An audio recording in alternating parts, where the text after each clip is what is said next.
This is an explanatory video for HC200NH ammonia nitrogen sensor assembling procedure.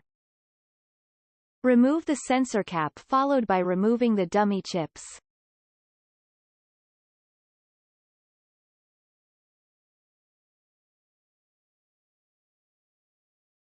Shake these two ion chips well before use.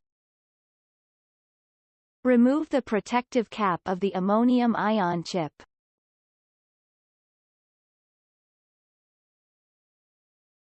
Check the ring color of the chip and attach it to the sensor slot of the same color.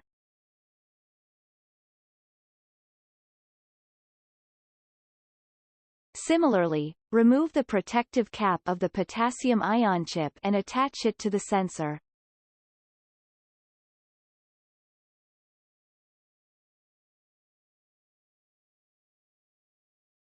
Remove the liquid junction cap from the transparent bag while ensuring not to spill the liquid inside. Remove the reference chip protective cap.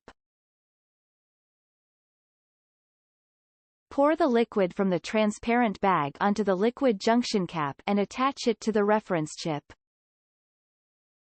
Press the liquid junction gently with your finger. Attach the reference chip to the sensor. Attach the sensor cap to complete the sensor assembling.